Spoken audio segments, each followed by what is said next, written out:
think I've told this story on Friday morning. I did tell it last week, I believe, at our school. We lived in Wisconsin. We rented a house, and out in the country, you use propane to fuel your furnaces and dryers and all. And when we sold the house, or I'm sorry, when we moved out of the house and the next renter came in, he was a belligerent drunk, and everybody knew him as that. And he said, "No way, I'm not going to give you the value of the fuel that's still in your propane tank." Now, I got the official amount that it was worth from the fuel company, but evidently they don't have power to enforce that. So I just lodged a complaint at the courthouse and forgot about it. 2 years later, the courthouse called me and said, "If you show up Monday morning, the man's wife will pay you. 200 and some dollars, something like that, no big deal."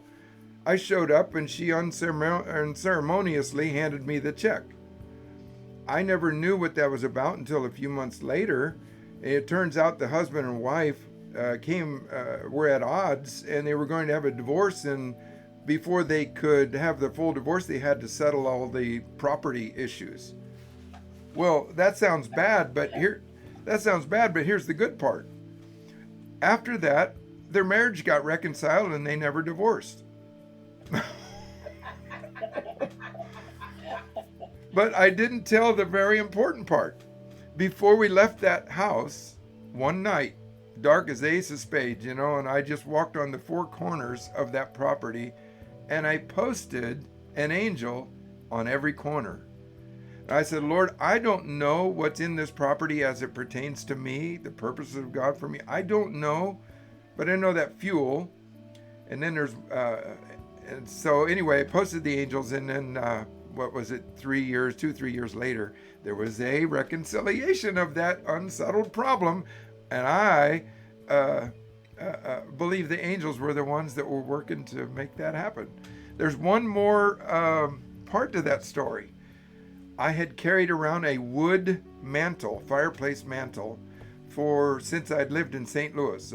From St. Louis to here, and from here to Wisconsin, and I hadn't used it. It was a very, very nice piece of oak.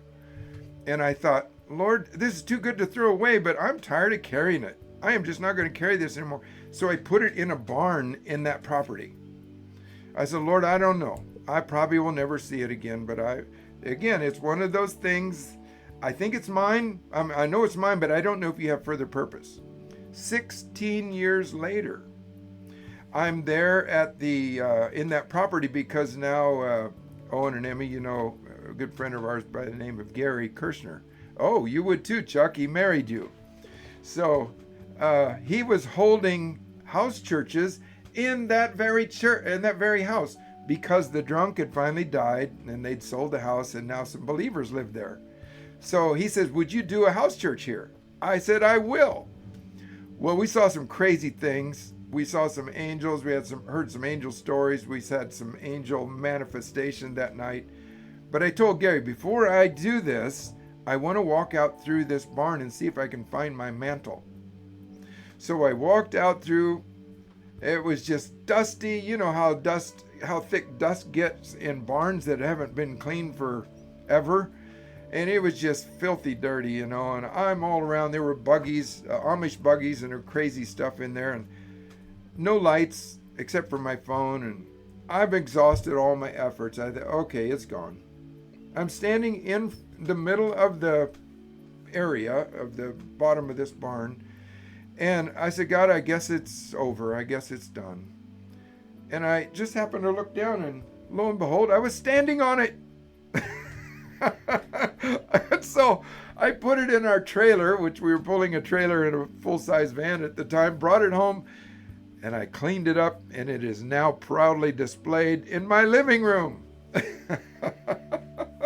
So the angels watched over my property and all that pertained to me.